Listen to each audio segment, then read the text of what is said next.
The first thing I noticed when I walked into Salvatore's that morning was the scent, rich espresso mingling with freshly baked bread and something spicy that hung in the air like a warning. My fingers trembled as I tied my apron around my waist, the fabric worn thin from countless washings.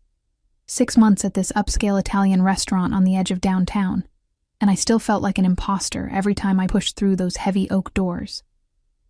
"You're late, Emma," Marco, the floor manager, hissed as he passed, clipboard clutched to his chest like a shield. His eyes darted nervously toward the kitchen, where something was clearly wrong. The usual rhythmic clatter of pots and pans had been replaced by an eerie silence punctuated by occasional whispers. "I'm sorry," I mumbled, tucking a strand of brown hair behind my ear. "The bus was—" "Save it." He cut me off, lowering his voice. "The boss is here," and he brought his son.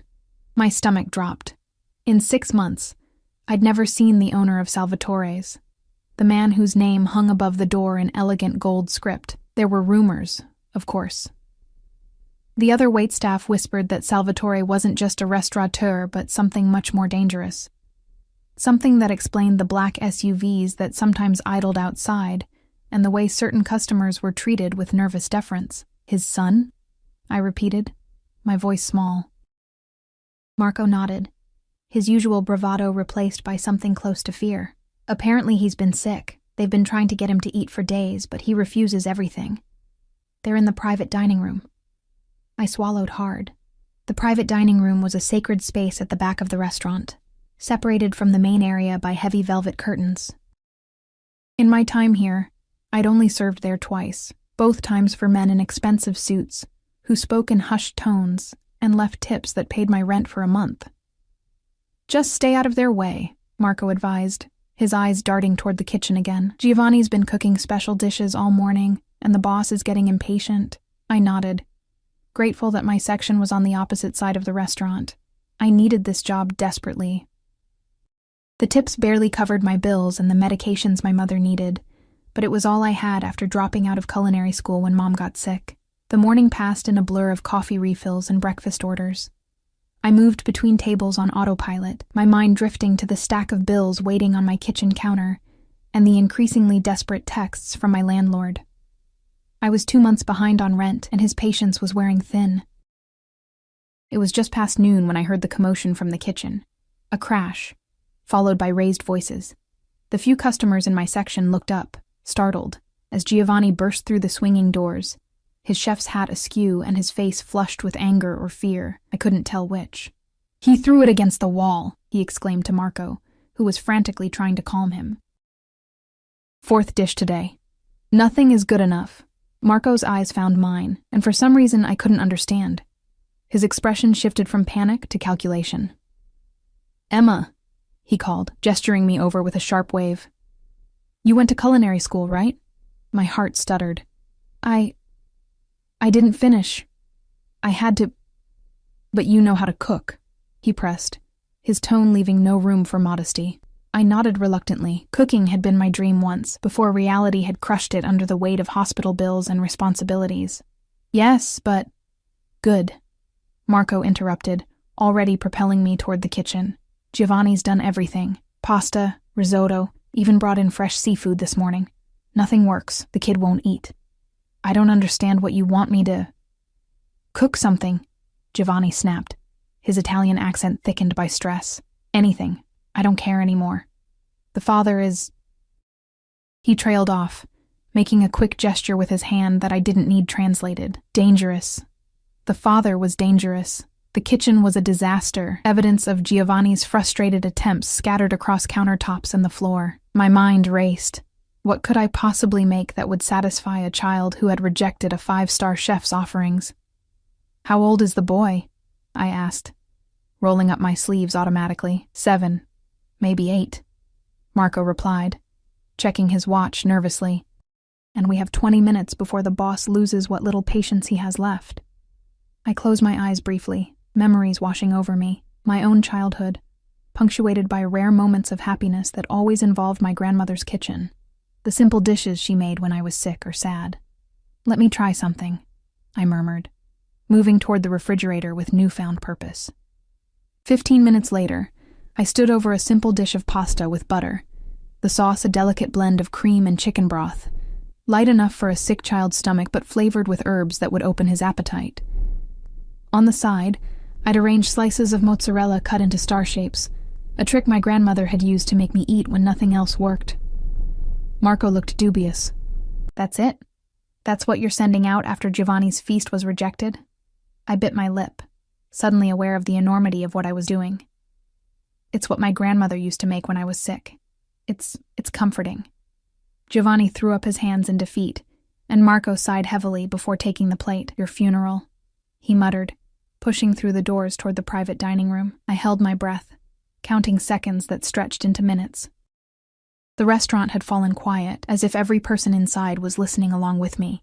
Then, the soft creak of the private dining room door opening. Marco's face appeared, his expression unreadable. He beckoned me with a single finger.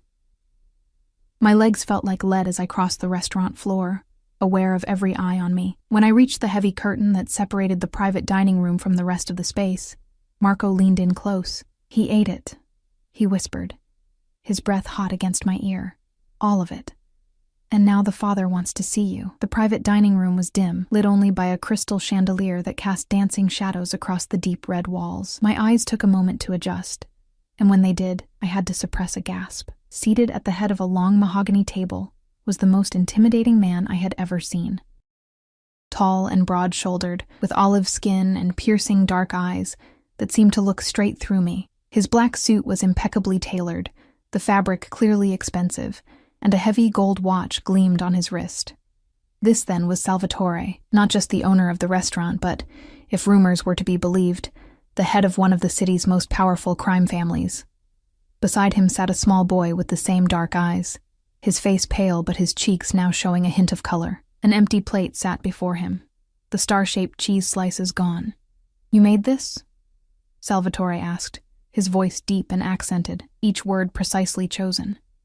I nodded, not trusting myself to speak. "My son has been ill for 5 days," he continued, one large hand resting protectively on the boy's shoulder. "He has refused everything, the best chefs, the best doctors." He paused, studying me with an intensity that made my skin prickle. "Yet he eats your simple pasta." "Why?" I swallowed hard, gathering my courage. "When I was sick as a child, my grandmother made this for me. It's not about complexity. It's about comfort." Something shifted in his expression. A subtle change I couldn't quite read. He leaned forward slightly. "Your name?" "Emma," I replied, my voice barely above a whisper. "Emma Chen." "Emma," he repeated, the sound of my name in his mouth sending an unexpected shiver down my spine. "My son, Matteo, would like more stars." He gestured to the empty plate. Relief flooded through me. Of course, right away. I turned to leave, but his voice stopped me. "You will make his meals from now on. Only you." It wasn't a request. I looked back at him, at the possessive way his hand rested on his son's shoulder, at the cool authority in his gaze that expected no argument. "I'm just a waitress," I said weakly. "I didn't even finish culinary school." A smile curved his lips, though it didn't reach his eyes. "And yet, my son eats your food when he rejects all others. That makes you much more than just a waitress, doesn't it, Emma Chen?" The way he said my full name made it sound like he was memorizing it, cataloging me among his possessions. I felt a chill despite the warmth of the room. "Tomorrow," he continued, "you will come to my home. Matteo needs to regain his strength, and clearly you have something that appeals to him." His gaze traveled over me slowly, assessingly, as if seeing me properly for the first time. "My driver will collect you at 7. I have shifts here," I stammered, searching for any excuse. "And my mother. She's ill. I can't leave her." Something dangerous flickered in his eyes. "Your shifts are no longer a concern. As for your mother..." He withdrew a sleek phone from his jacket pocket and spoke rapidly in Italian to someone on the other end, before returning his attention to me. "What is her condition?" The abrupt question caught me off guard. "Multiple sclerosis," I replied automatically. "She needs daily care and medications that insurance barely covers." He nodded once, decisively. This is no longer your concern either. A nurse will attend to her, and all medical expenses will be handled. My head spun with the casual way he rearranged my entire life in the space of seconds. Why would you do that? His smile widened, revealing perfect white teeth that reminded me of a predator. My son has not eaten properly in 5 days, yet he finished your meal and asks for more. This makes you valuable to me, Emma Chen. And I take care of what is valuable to me. The possessiveness in his tone was unmistakable. I wasn't being hired. I was being acquired. What if I say no? The question slipped out before I could stop it, hanging in the air between us like a challenge. For a long moment, Salvatore simply looked at me, his dark eyes unreadable. Then he gestured around the room, at the restaurant beyond, at the world itself. Look around you, Emma. At your struggling mother, at your unpaid bills. His voice was soft but edged with steel. Do you truly believe you have a choice? In that moment, I felt the invisible cage door swing shut around me. Whatever this was, this strange twist of fate that had placed me in Salvatore's path, I knew with bone-deep certainty that my life would never be the same. The boy, Matteo, looked up at me then, his eyes, so like his father's, filled with a child's simple gratitude. The stars were good, he said quietly. No one ever made me stars before. Something in my chest tightened, a strange protective instinct warring with my fear. This child needed me, even if his father terrified me. Tomorrow, then, Salvatore said, and though his tone was pleasant, the command was clear. 7 o'clock. As I backed out of the room, I caught one last glimpse of them, the dangerous father and his fragile son, both watching me with those identical dark eyes. One gaze calculating and possessive, the other trusting and hopeful. I had the unsettling feeling that I had just been caught in a trap of my own making, snared by a simple plate of pasta and star-shaped cheese. And there was no way out. That night, I barely slept. My small apartment seemed suddenly claustrophobic, the walls pressing in as I paced the worn carpet, trying to make sense of what had happened. My mother watched me from her adjustable bed in the corner of our living room, her eyes clouded with concern. You're going to wear a hole in the floor, Emma, she said, her voice thin, but still carrying that note of maternal authority I'd known all my life. Tell me what's troubling you. I sank onto the edge of her bed, the springs creaking beneath my weight. How could I explain that I'd somehow caught the attention of a man who was almost certainly a Mafia boss? That he'd arranged for her care with a single phone call, displaying the kind of power that both terrified and, if I was honest with myself, fascinated me. I might have a new job opportunity, I said carefully, taking her fragile hand in mine. Her fingers were twisted by disease, the skin paper thin. As a private cook, for a family. A family, she repeated, her eyes narrowing slightly. Mom had always been perceptive, even as her body betrayed her. What kind of family hires a cook after tasting one meal? I looked away, unable to meet her gaze. The kind that can afford to, I guess. She squeezed my hand with what little strength she had. Emma, look at me. When I did, her expression was serious. You've been carrying the weight of my illness for 3 years now. You gave up your dreams for me. If this job is what you want, take it. But if something feels wrong, a knock at the door interrupted her, making me jump. It was barely 6 a.m. Who could be here at this hour? When I peered through the peephole, I found myself staring at a woman in crisp medical scrubs, her hair pulled back in a severe bun. Behind her stood 2 men in dark suits, their postures alert and watchful. Miss Chen? The woman called through the door. I'm Nurse Winters, Mr. Salvatore sent me to care for your mother. My heart hammered against my ribs. He'd moved this quickly? I glanced back at my mother, who was struggling to sit up straighter. Curiosity etched across her face. With reluctant fingers, I unlocked the door. Nurse Winters swept in with brisk efficiency, followed by the 2 men carrying what looked like medical equipment. We'll need to do an initial assessment, she informed me, already moving toward my mother with a professional smile. And these gentlemen will be installing some upgrades to make Mrs. Chen more comfortable. Upgrades? I echoed weakly. The taller of the 2 men gestured to the boxes they'd brought. Hospital-grade bed, air purifier, monitoring equipment. Boss's orders. And who is this boss? My mother asked, her voice stronger than I'd heard it in months, her gaze sharp as it moved between the strangers invading our home. Before anyone could answer, my phone buzzed with a text from an unknown number. I trust you've met Nurse Winters. She comes highly recommended. The men will also improve your security system. My driver will collect you at 6:30 this evening. Pack for a few days. A few days? I stared at the message, anxiety crawling up my spine. This was moving too fast, spiraling beyond my control. Emma? My mother's voice cut through my panic. What's happening? I looked up to find everyone watching me.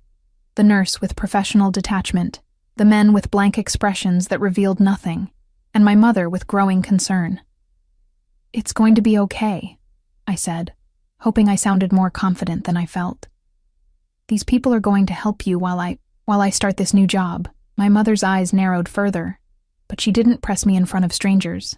Instead, she submitted to Nurse Winter's examination with quiet dignity, while the men began unpacking their equipment. I retreated to my tiny bedroom, closing the door behind me. Sinking onto my bed, I wrapped my arms around myself, trying to still the trembling that had taken hold of my body. What had I gotten myself into? And yet, when I thought of Matteo's pale face lighting up as he ate my simple pasta, something inside me softened. A child was a child, regardless of who his father was. The day passed in a blur of activity.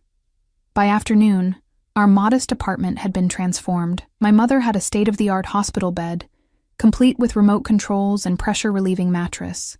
A sleek monitoring system sat beside it, and Nurse Winters had arranged my mother's medications in a computerized dispenser. New locks had been installed on the doors and windows, and one of the men had mounted a small security camera in our entryway. Mr. Salvatore values security, he explained when he caught me staring at it. Or surveillance, I thought, but didn't say. At precisely 6:30, my phone buzzed again. Car waiting. I'd packed a small bag with shaking hands, unsure what to bring. Clothes for a few days, toiletries, the worn photo of my grandmother that I kept on my nightstand. As I kissed my mother goodbye, her eyes searched mine. Whatever this is, she whispered. Remember who you are, Emma. You are stronger than you think. I wasn't so sure about that, but I nodded, squeezing her hand one last time before heading for the door.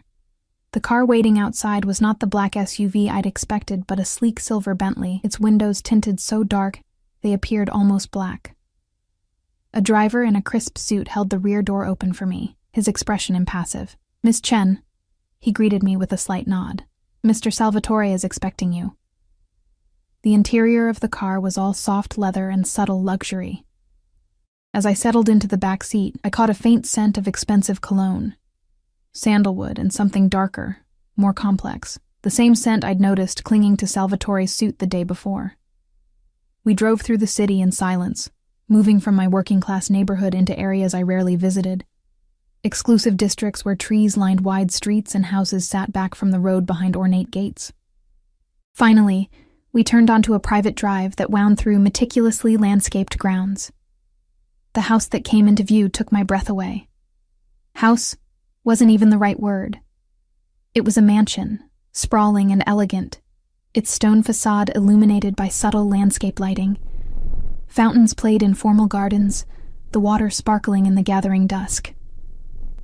We're here, Miss Chen, the driver announced unnecessarily, pulling up to a grand entrance flanked by marble columns. Before I could reach for my bag, the car door opened, and there stood Salvatore himself, tall and imposing in another perfectly tailored suit, his dark eyes assessing me as I stepped out. Emma, he said, my name rolling off his tongue like he was tasting it. Welcome to my home. Up close, he was even more intimidating than I remembered. A thin scar ran along his jaw, visible only when he turned his head just so. His hair, black with threads of silver at the temples, was swept back from a face that might have been handsome, if not for the cold calculation in his eyes. Thank you for arranging care for my mother, I said, finding my voice at last. It wasn't necessary to, it was entirely necessary. He cut me off, taking my bag from the driver with a casual strength that made the gesture more possessive than courteous. "Come. Matteo is waiting." He placed a hand at the small of my back to guide me up the steps, his touch firm enough to brook no argument but careful, as if I were something fragile and valuable. I was acutely aware of the heat of his palm through the thin fabric of my blouse, of how small I felt beside him. The entrance hall was a soaring space of marble and crystal, a chandelier the size of my entire apartment hanging overhead. Staff stood at attention as we passed. A butler, several maids, and men who didn't look like household staff at all, but rather like the security personnel who had visited my apartment that morning. "Your home is beautiful," I murmured, for lack of anything better to say. Salvatore's lips quirked in what might have been amusement. "This is just one of my residences. Perhaps you'll see the others in time." The casual presumption that I would remain in his orbit long enough to visit his other homes sent another chill through me. This wasn't a job offer. It was an acquisition. We passed through several richly appointed rooms, before reaching what appeared to be a residential wing. Salvatore stopped before a door carved with intricate patterns and knocked softly. "Matteo," he called, his voice gentler than I'd heard it before. "I've brought someone to see you." The door opened to reveal a slight woman in a nurse's uniform, her expression softening when she saw Salvatore. "He's had a good day, sir," she reported. "His fever is down, and he's been asking about the lady with the stars." Salvatore nodded, dismissing her with a gesture before ushering me into a child's paradise. The room was enormous, one wall entirely glass looking out over illuminated gardens. A custom bed shaped like a race car dominated one corner, surrounded by shelves laden with toys and books. A massive television was mounted on another wall, gaming consoles arranged neatly beneath it. And there, propped up against pillows in the race car bed, was Matteo. His color was better than the day before. His dark eyes, so like his father's, lighting up when he saw me. "You came!" he exclaimed, his voice high and clear. "Papa said you would cook for me again." Salvatore's hand pressed more firmly against my back, guiding me toward the bed. "I told you I would bring her, didn't I, tesoro?" he said, affection evident in his tone. "Emma is going to stay with us for a while, to make sure you eat properly and get strong again." Matteo beamed at me, revealing a missing front tooth that made him look endearingly ordinary, despite his extraordinary surroundings. "Will you make stars again?" I couldn't help but smile back, my fear momentarily forgotten in the face of his childish enthusiasm. "I can make stars, and moons, and whatever shapes you like. I have a special kitchen prepared for you," Salvatore informed me, watching our interaction with those observant eyes that seemed to miss nothing. "Anything you require will be provided." I turned to look at him, suddenly aware of how close he stood, how the scent of his cologne enveloped me. "I don't understand why you've gone to all this trouble. Surely your regular chef could learn to make what Matteo likes." Something dark flashed in his eyes.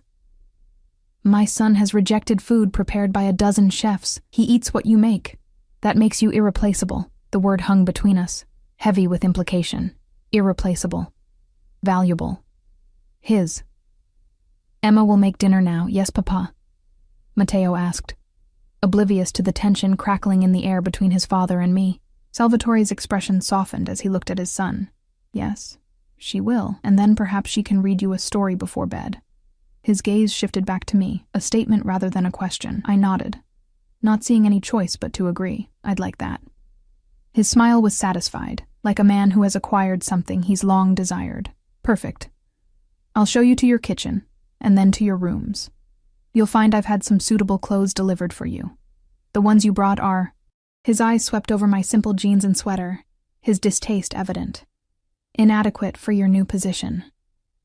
My cheeks burned with embarrassment and a flicker of anger. "My clothes are perfectly functional for cooking," I protested.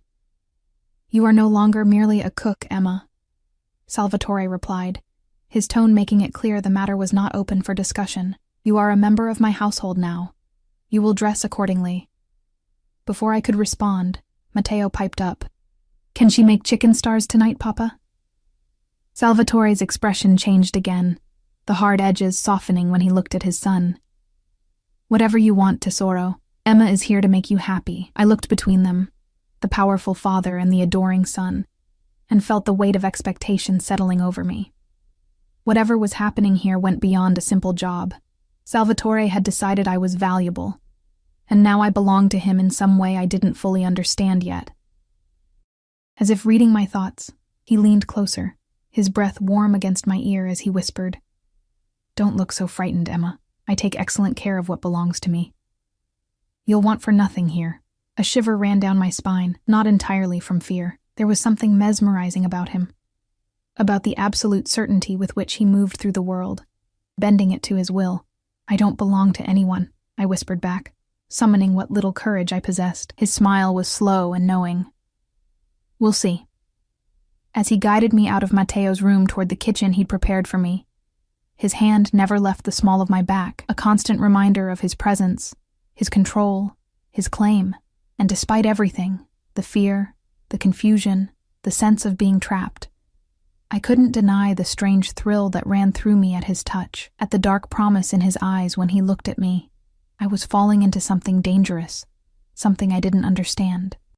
But as we descended the grand staircase toward whatever fate awaited me, I realized that some small, reckless part of me wanted to see where this path would lead. The kitchen Salvatore had prepared for me was nothing short of extraordinary. Gleaming stainless steel appliances, marble countertops, and copper pots hanging from a rack overhead.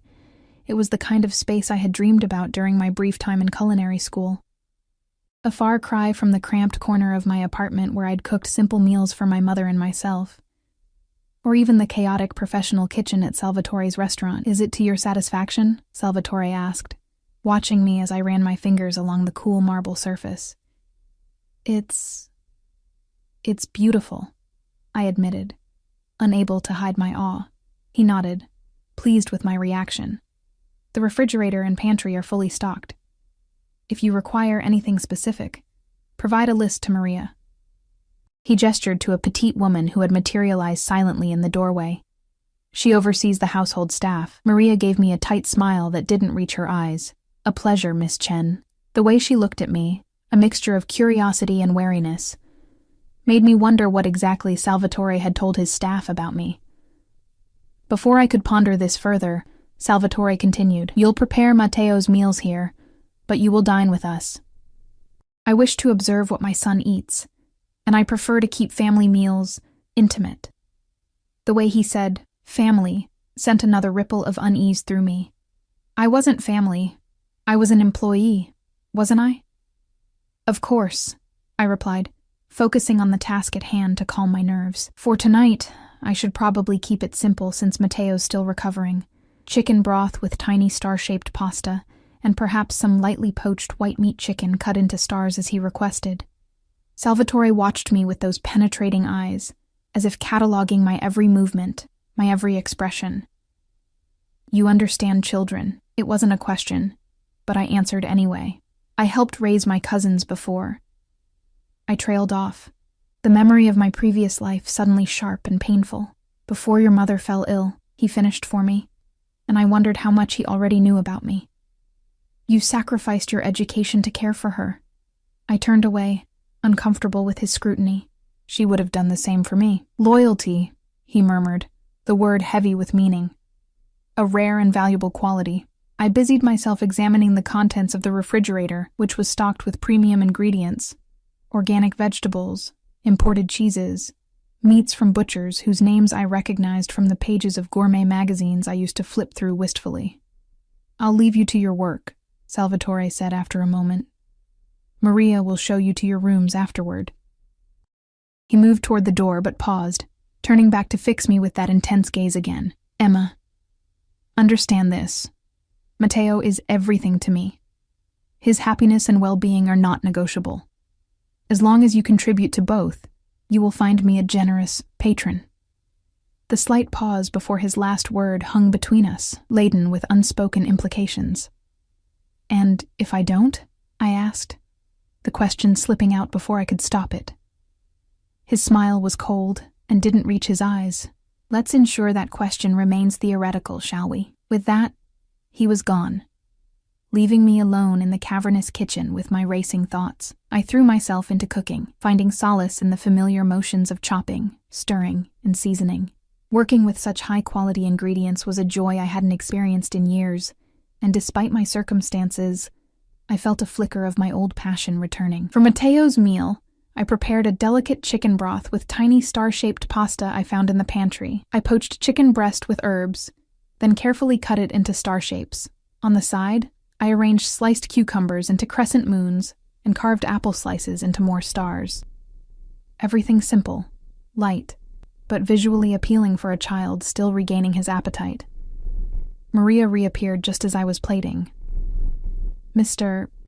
Salvatore requests that you bring the meal to the family dining room yourself. I followed her through the maze of the mansion, carrying the tray carefully. The family dining room turned out to be a relatively modest space compared to the grandeur of the rest of the house, a round table with just 4 chairs in a warmly lit room with windows overlooking a garden illuminated by subtle landscape lighting. Matteo was already seated, wearing fresh pajamas printed with rockets and stars. His face lit up when he saw me. "Emma, you made stars." Salvatore sat beside him, his imposing presence somehow softened in this setting. He had removed his suit jacket and rolled up the sleeves of his crisp white shirt, revealing strong forearms marked with a few faded scars. I caught myself staring and quickly looked away. "It looks delightful," he commented, as I set the plate before Matteo. "You'll join us, of course." It wasn't a request. I slid into the chair opposite him, acutely aware of his eyes on me as Matteo eagerly dug into his meal. "This is even better than yesterday," the boy declared, devouring a chicken star with enthusiasm that made me smile despite my nerves. "I'm glad you like it," I said softly. "Tell me, Emma," Salvatore began, pouring deep red wine into a glass and pushing it toward me. "Where did you learn to cook?"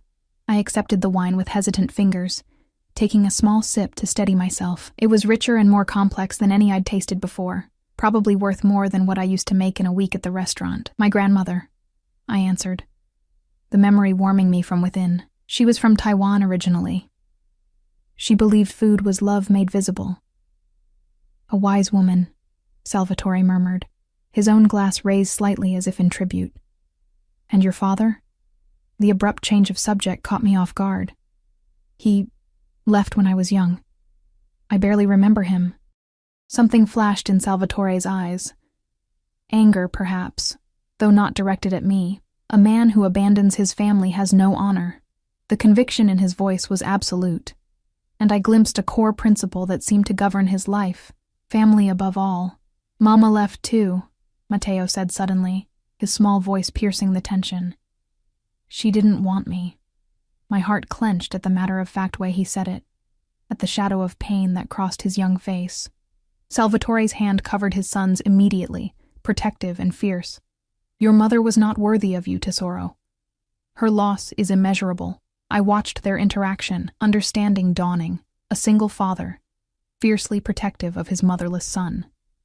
It didn't excuse what Salvatore was, whatever criminal enterprises he controlled, but it humanized him in a way that was both comforting and unsettling. "Do you have children, Emma?" Salvatore asked, his attention returning to me. I shook my head. "No, I've been too focused on my mother and work." "You would make an excellent mother," he observed, his gaze assessing me in that way that made me feel transparent. Patient, nurturing, creative. Heat rose to my cheeks at the unexpected compliment and the implications behind it. "Thank you," I managed, taking another sip of wine to hide my confusion. The rest of the meal passed in similar fashion, Salvatore asking questions that peeled back layers of my life while revealing little about himself, Matteo chattering happily between bites, and me growing increasingly aware of the strange intimacy developing between the three of us.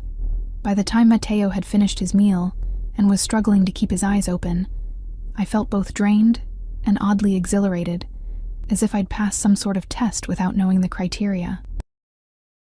"I promised to read him a story," I reminded Salvatore, noticing Matteo's drooping eyelids. "So you did." He stood, lifting his son into his arms with gentle strength. "Come."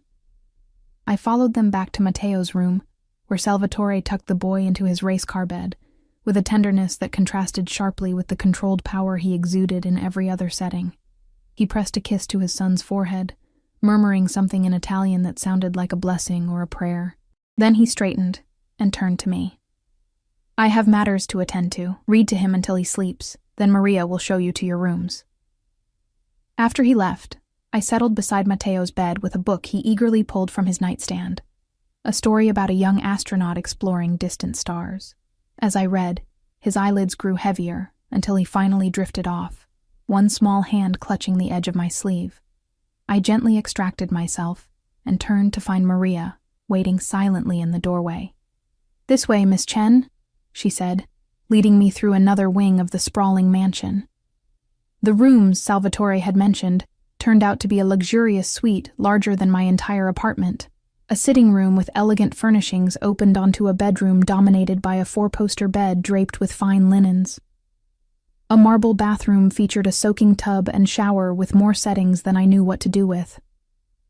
Floor-to-ceiling windows offered views of moonlit gardens and, in the distance, the glittering lights of the city. "Your belongings have been unpacked," Maria informed me, gesturing to a walk-in closet.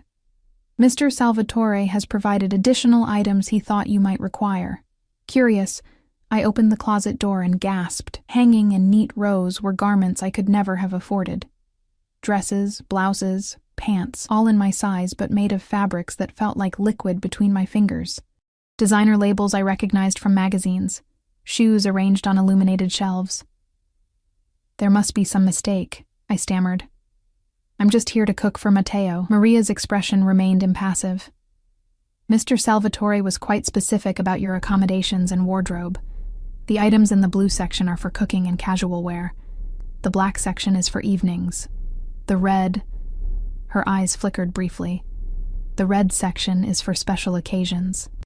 I glanced at the red section and felt heat rise to my face at the sight of silken garments that seemed designed for seduction rather than practicality. "If you require anything else, use this," Maria continued, handing me a sleek smartphone.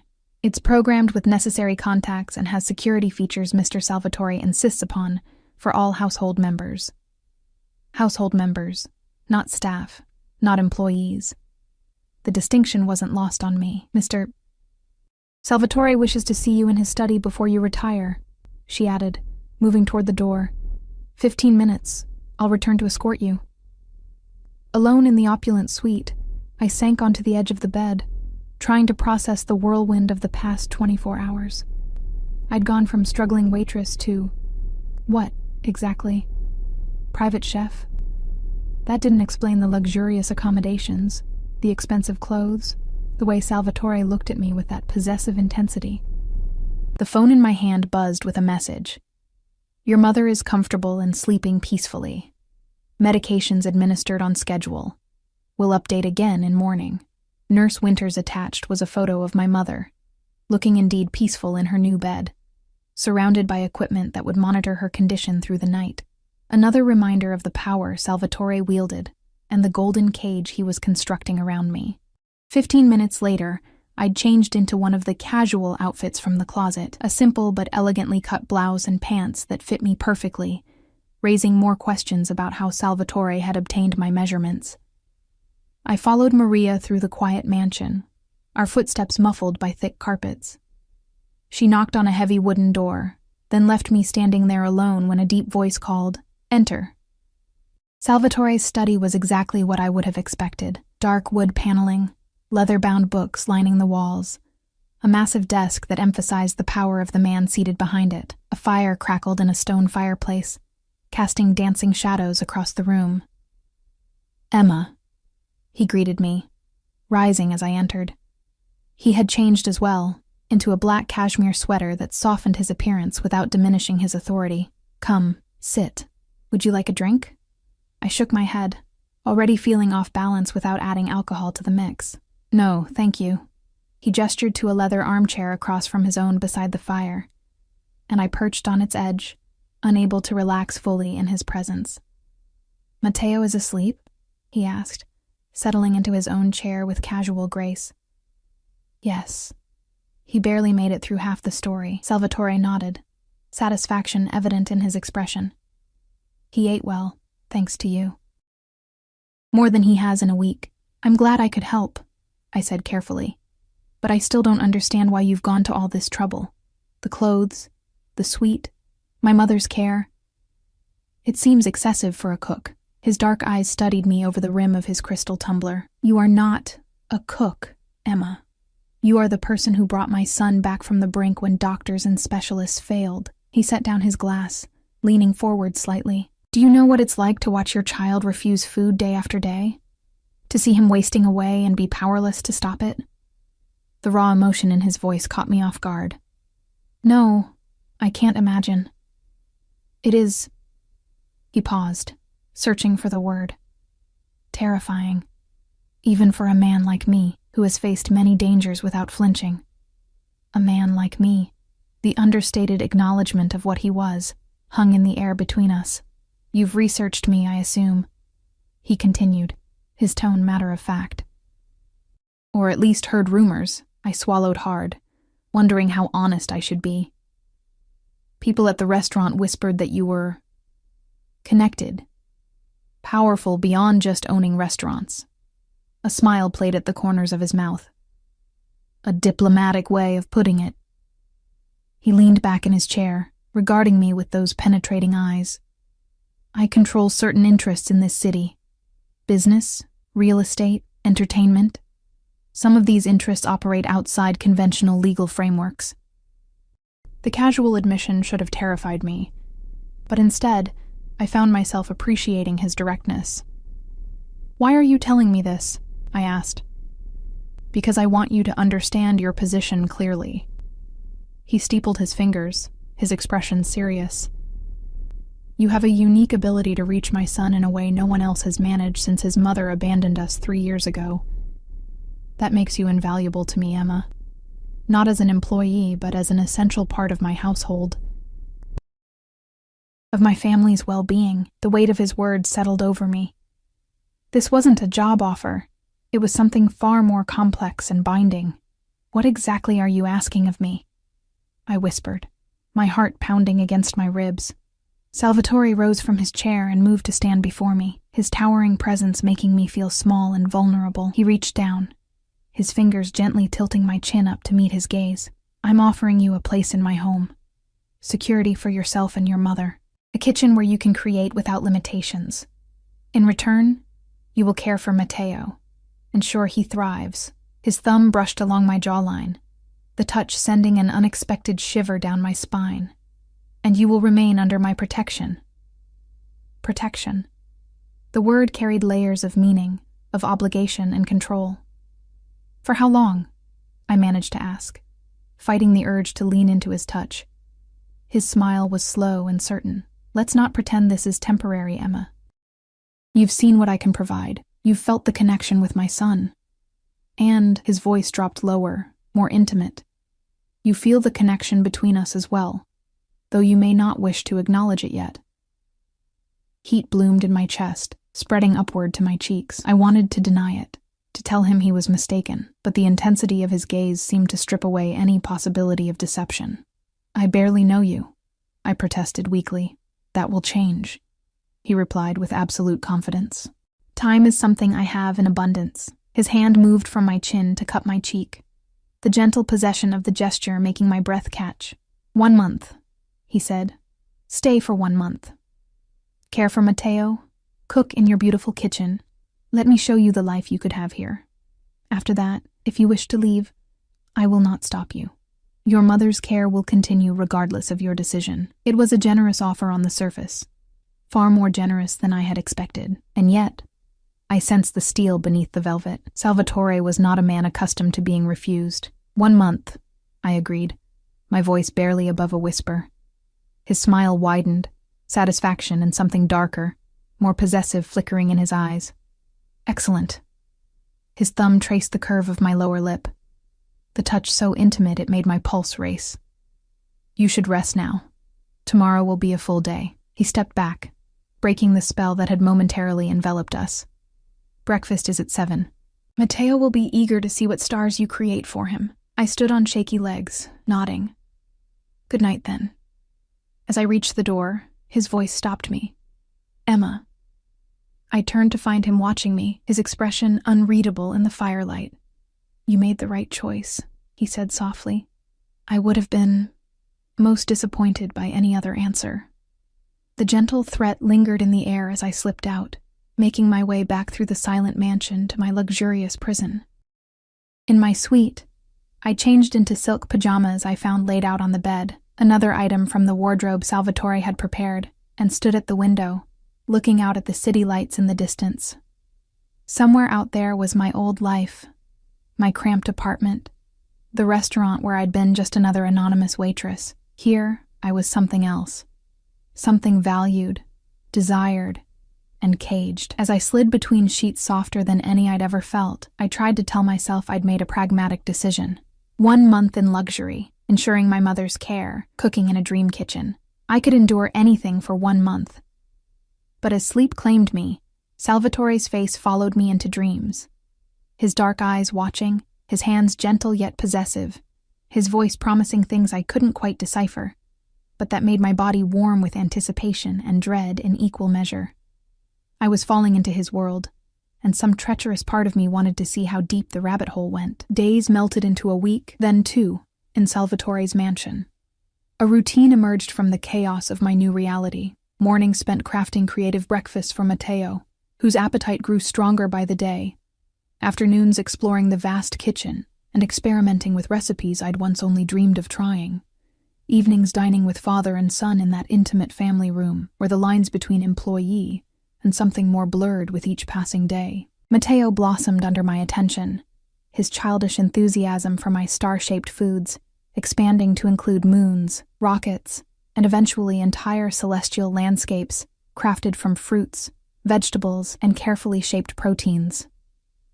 His recovery was remarkable. The pale, listless boy I'd first encountered transformed into an energetic child who dragged me through the gardens to show me his favorite hiding spots, or begged me to watch him demonstrate his growing prowess at video games.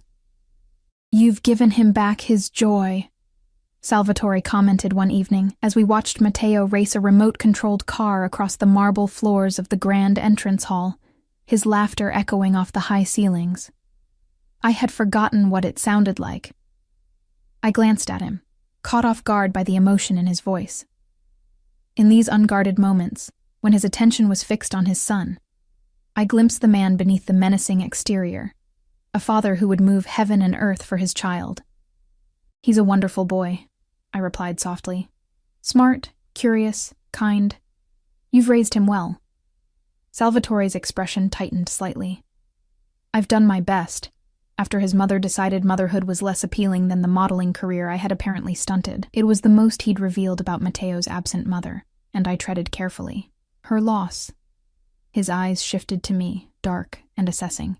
"Yes, her loss indeed." That night, I found a small velvet box outside my suite door. Inside was an elegant gold bracelet studded with tiny star-shaped diamonds that caught the light when I moved my wrist. No note accompanied it, but none was needed. The gifts had started appearing around the 4th day. First small tokens left in the kitchen, imported spices, artisanal chocolates, then more personal items, a silk scarf in my favorite shade of blue, an antique cookbook with handwritten notes in the margins, a bottle of perfume I'd admired in a magazine once but never dreamed of owning. I knew I should refuse them, return each one with a firm reminder that I was here only to cook for Matteo. But each gift was so perfectly chosen, so aligned with my tastes and desires, that I couldn't help but wonder how much effort Salvatore was putting into understanding me. And then, there were the moments when our paths crossed in the mansion's corridors, his hand brushing mine as he passed me a glass of wine at dinner, his body close behind me as he reached past to open a door, his eyes lingering when he thought I wasn't looking. Each encounter charged with an electricity that both frightened and thrilled me. "You've cast quite a spell on the boss," Maria commented one morning as she helped me locate a particular spice in the massive pantry. Her tone was carefully neutral, but her eyes were sharp with curiosity. "I'm just doing my job," I replied, busying myself with examining a jar of saffron threads to avoid her gaze. She made a soft sound, something between a laugh and a snort. "In the 15 years I've worked for Mr. Salvatore, I've never seen him personally select a woman's wardrobe or give her the East Wing suite." She paused, then added more quietly, "or look at someone the way he looks at you." Heat rose to my cheeks. "You're mistaken." "I don't think so." Maria closed the pantry door, fixing me with a serious gaze. "Be careful, Miss Chen. Mr. Salvatore is complicated. When he wants something, he gets it, and he's decided he wants you. Before I could respond, she was gone, leaving me with the unsettling confirmation of what I'd suspected but tried to deny. That evening, as I was finishing preparations for dinner, my phone buzzed with a message from Salvatore. Wear something from the red section tonight. Matteo will dine with Maria. We have matters to discuss. S. My pulse quickened. The red section of my wardrobe, the clothes Maria had described as for special occasions, had remained untouched since my arrival. I'd peek at them occasionally, running my fingers over silks and laces in deep crimson shades, but had never found the courage, or reason, to wear them. In my suite, I stood before the open closet, examining my options with trembling hands. I finally selected the most modest of the collection, a deep burgundy wrap dress with a neckline that hinted rather than revealed, the fabric clinging just enough to suggest curves without being overtly provocative. When I entered the smaller dining room, I found it transformed.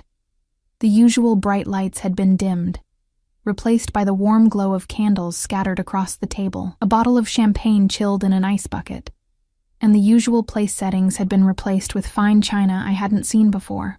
Salvatore rose as I entered, his eyes traveling slowly from my face down the length of my body and back again. He had exchanged his usual suit for a black shirt open at the collar and tailored pants that emphasized his powerful build. "You look beautiful," he said simply, coming around the table to pull out my chair. "Thank you," I murmured, acutely aware of his proximity as I sat, of the scent of his cologne enveloping me. "Where's Matteo?" "Having a Disney marathon with Maria." He returned to his seat across from me, pouring champagne into fluted glasses. "He was disappointed not to have dinner with you, but perked up considerably when I mentioned pizza and ice cream were on the menu." I smiled despite my nerves, imagining Matteo's delight. "You spoil him." "I do," Salvatore agreed without apology, handing me a glass. "Life is unpredictable and often cruel. I see no reason to deny him small pleasures when I can provide them." His words carried an undercurrent I couldn't quite decipher, a shadow of something that hinted at experiences that had shaped his worldview. "To new beginnings," he said, raising his glass in a toast. I hesitated only briefly before touching my glass to his. New beginnings. The meal that followed was exquisite. Dishes I hadn't prepared, presumably from the chef who managed Salvatore's formal entertaining. We ate and talked, the conversation flowing more easily than I would have expected, ranging from food to art to travel. Salvatore revealed glimpses of a cultured intellect behind his intimidating exterior, describing trips to galleries in Florence and theaters in Vienna with genuine passion. It was almost possible to forget who he was, what he did, in these moments where he was simply a man sharing his interests and experiences. "You're surprised," he observed, reading my expression with that uncanny perception. "That I can appreciate Caravaggio and discuss Puccini." I blushed, caught out. "I'm sorry, I didn't mean—" He waved away my apology. "Most people have a one-dimensional view of men in my position. They expect a crude, uneducated thug who solves problems with violence and thinks only of money and power." "And that's not you?" I dared to ask. His smile was enigmatic. "Violence is a tool, not a preference.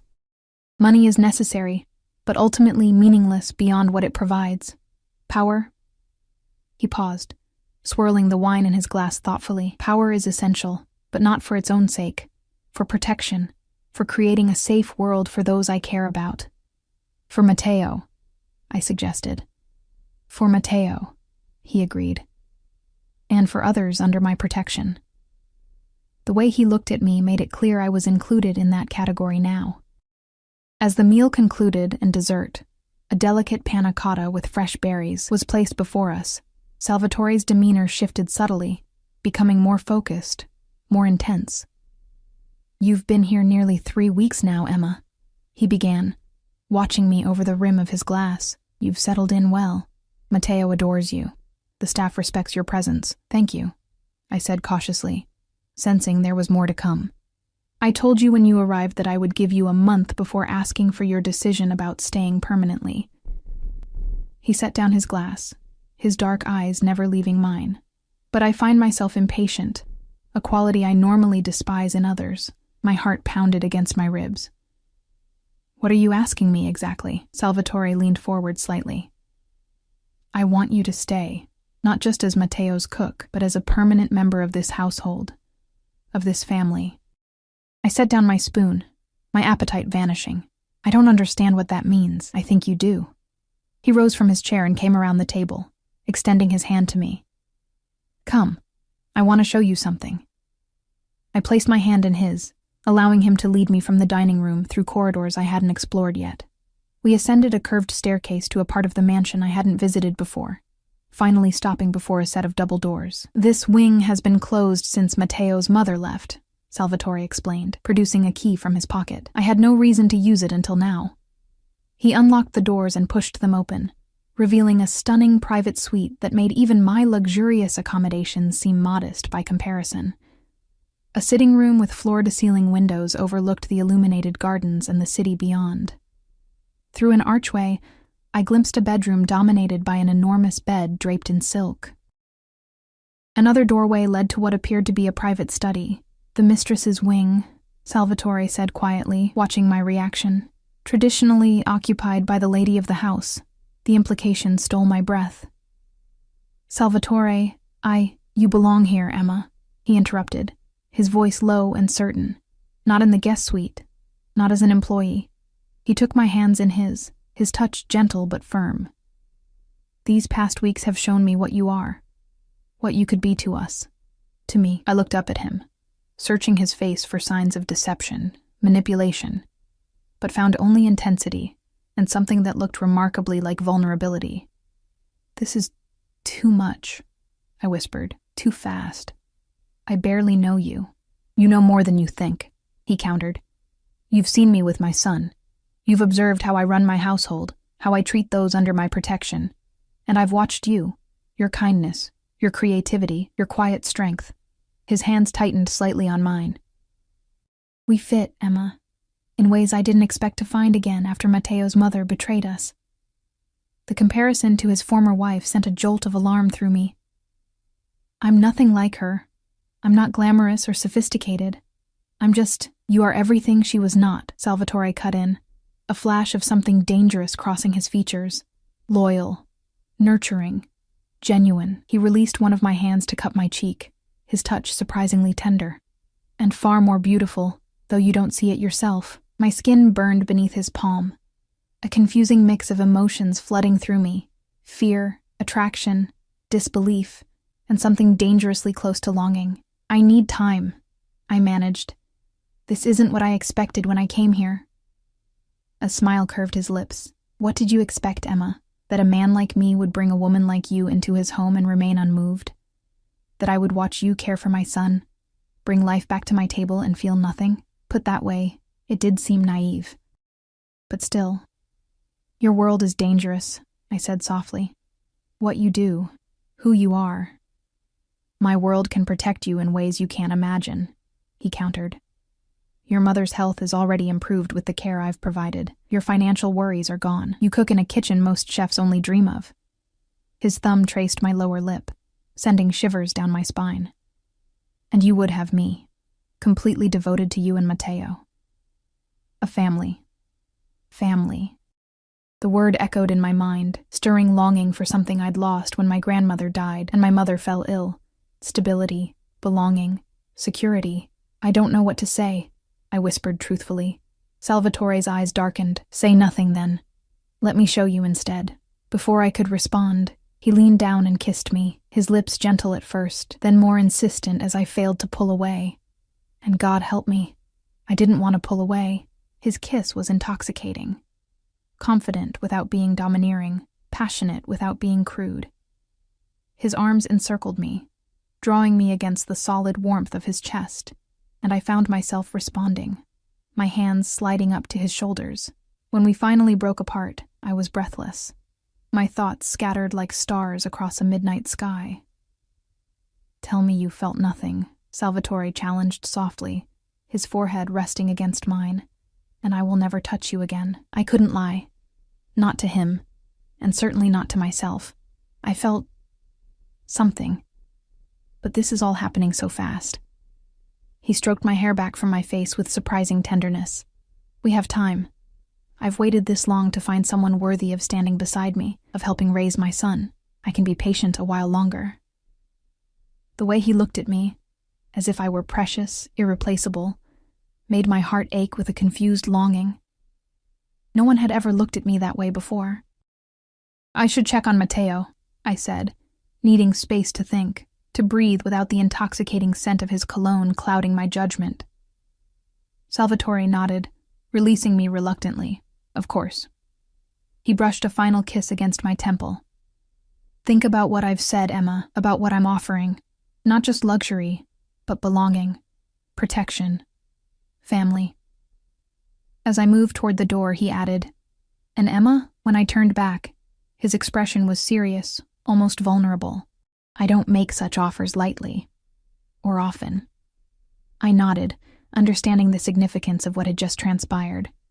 This powerful, dangerous man had just laid his heart bare, at least as much as someone like him could, and despite everything, the speed, the circumstances, my lingering doubts about his world, part of me wanted to accept. That night, I lay awake in my luxurious bed, my fingers absently tracing the star-shaped diamonds on the bracelet he'd given me. Through my window, I could see the city lights twinkling in the distance like a galaxy just out of reach. My old life seemed impossibly far away now, fading like a dream upon waking. My phone buzzed with the nightly update from Nurse Winters. Your mother had a good day. The new treatment Dr. Morris prescribed is showing positive results. She asked about you. I told her you were doing well in your new position. Attached was a photo of my mother sitting up in her bed, color in her cheeks I hadn't seen in months, a book open on her lap. She looked better than she had in years. Another message followed almost immediately, this one from Salvatore.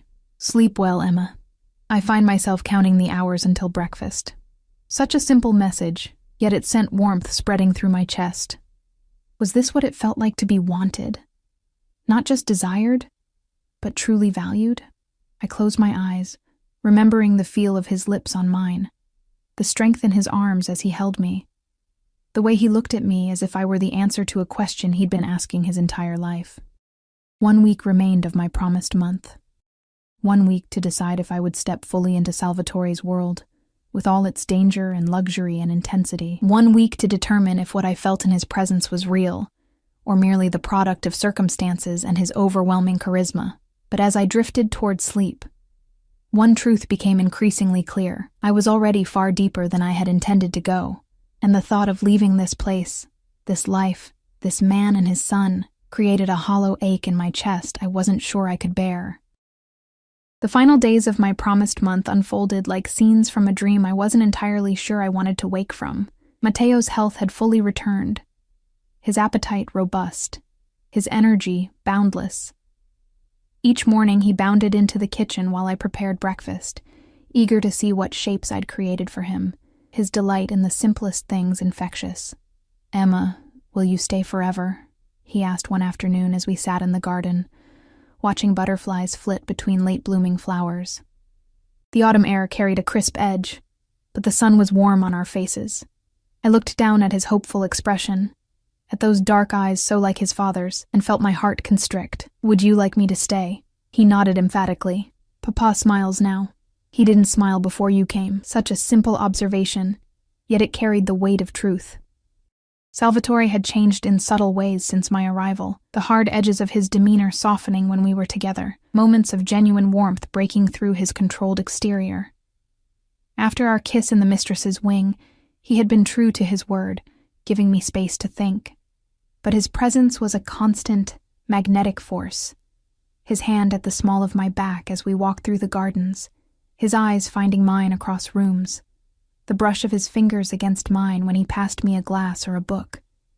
Each touch deliberate, each glance a question I wasn't yet ready to answer. On the evening of my 25th day in the mansion, as I was putting the finishing touches on a dessert for our dinner, my phone rang. I froze when I saw the caller ID, Nurse Winters.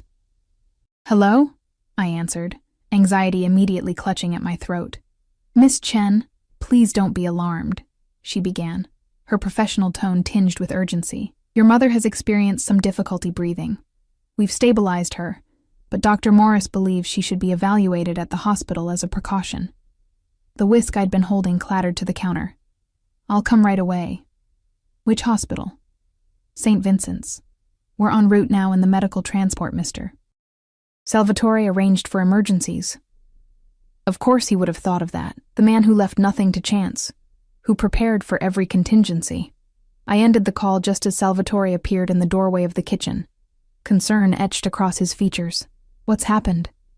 My mother, I explained, already untying my apron with trembling fingers. She's being taken to St. Vincent's. I need to go to her. Without hesitation, he pulled out his phone. Antonio will bring the car around. I'll come with you. You don't have to. I do, he interrupted firmly. You're upset. You shouldn't be alone. Before I could protest further, he was guiding me through the mansion, his arm around my shoulders, providing a steadiness I desperately needed. Within minutes, we were in the back of his sleek Bentley, speeding toward the city with a driver who seemed to know exactly which traffic laws could be bent in service to his employer's wishes. Salvatore held my hand throughout the journey, his thumb stroking soothing patterns across my skin. He didn't offer empty reassurances or platitudes, just the solid comfort of his presence. At the hospital, doors opened for him. Staff jumped to attention, and we were escorted to a private waiting area while my mother was being examined. I paced the small room, anxiety making it impossible to sit still. What if she's worse? What if the treatments haven't helped as much as we thought? What if... Salvatore caught me mid-pace, his hands gentle but firm on my shoulders. Emma, look at me. I raised my eyes to his, finding an unexpected softness there. Your mother is receiving the best care possible. Dr. Morris is the top specialist in the country for MS. If there is anything to be done, it will be done. I promise you this. The certainty in his voice calmed something in me, reminding me that I was no longer alone in caring for my mother, in carrying the burden of her illness.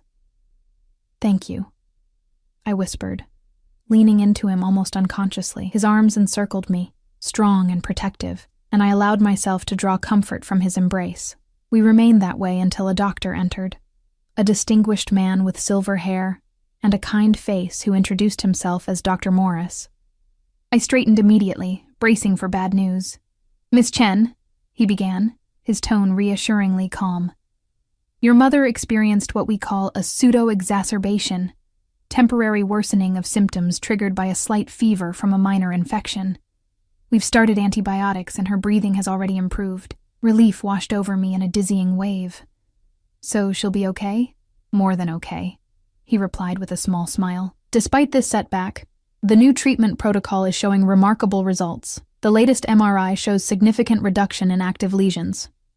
He glanced at Salvatore.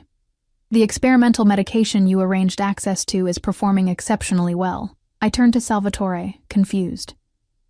Experimental medication? Something like guilt flickered across his face. I made some calls to connections in the pharmaceutical industry. Your mother was added to a trial that showed promising results in similar cases. You didn't tell me, I said softly, not accusingly, just surprised by yet another way he had intervened in my life. In my mother's life. I didn't want to give you false hope, he explained. And I wanted to be sure it was helping before I mentioned it. Dr. Morris cleared his throat discreetly. Your mother is asking for you, Miss Chen. She's in room 412, a private suite. She should be able to return home tomorrow if all remains stable. Thank you, doctor, Salvatore said, his tone making it clear the conversation was concluded. As the doctor left, I turned fully to Salvatore, studying his face in the harsh hospital lighting. You arranged experimental treatment for my mother without telling me. He met my gaze steadily. Yes.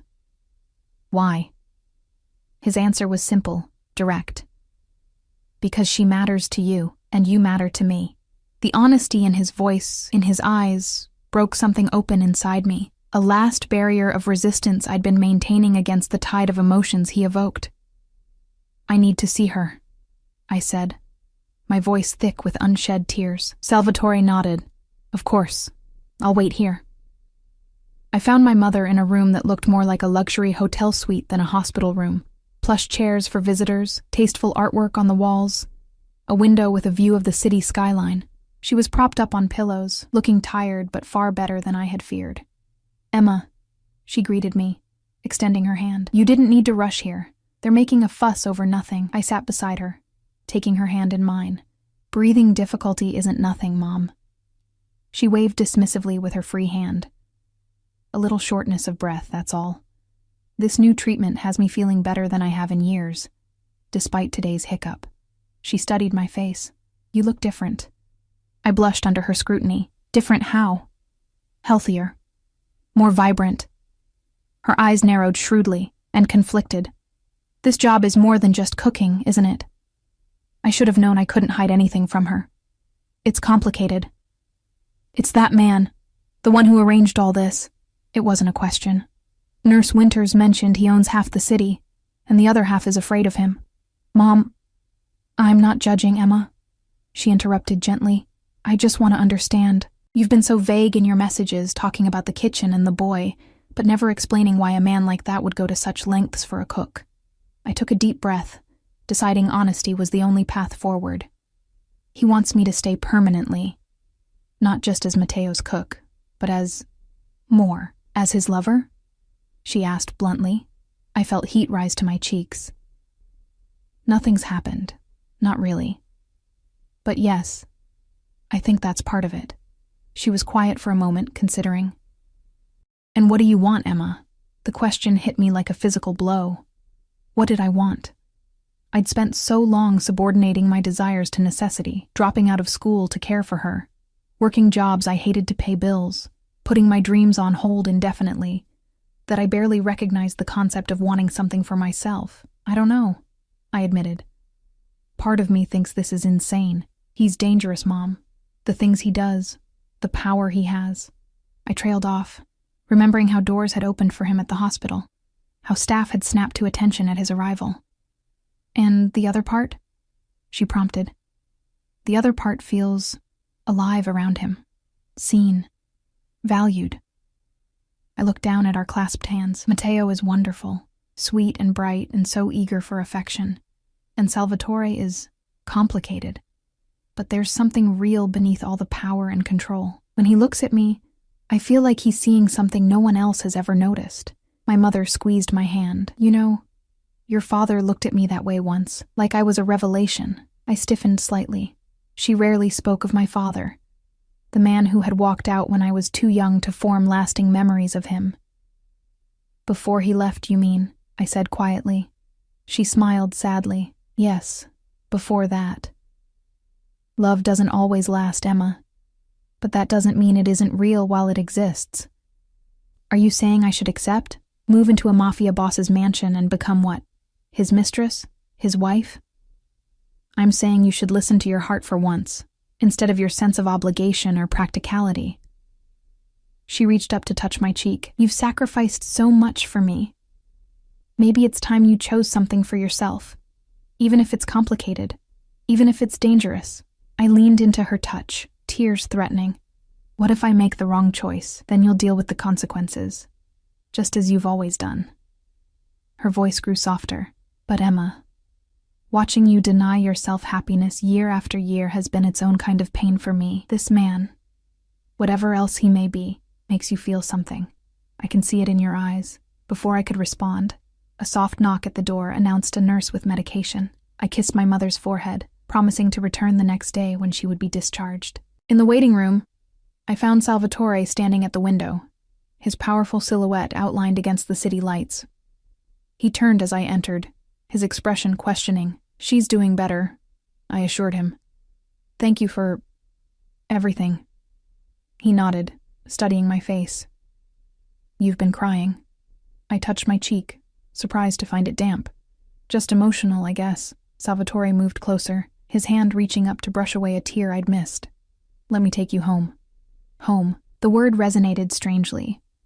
Not my apartment, but his mansion. When had I started thinking of it as home?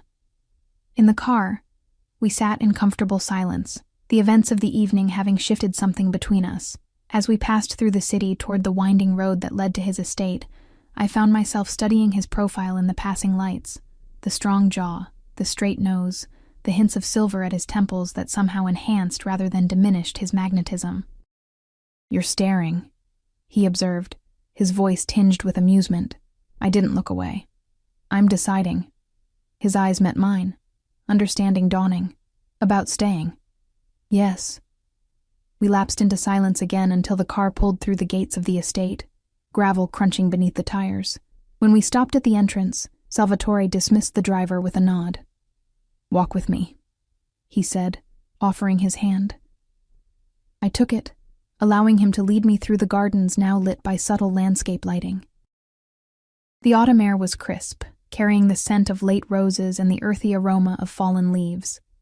We stopped beside a small fountain where water trickled musically over carved stone. "When Matteo was born," Salvatore began unexpectedly, "I promised myself I would give him everything: security, opportunity, love. Things my own father never provided." He turned to face me, still holding my hand. "When his mother left, I thought I had failed him somehow, that I hadn't been enough." The vulnerability in his admission caught me off guard. "You're a good father, Salvatore. I try to be." His thumb stroked across my knuckles. "But something was missing until you came. You brought light back into this house, Emma, into our lives." He stepped closer, his free hand coming up to cup my cheek.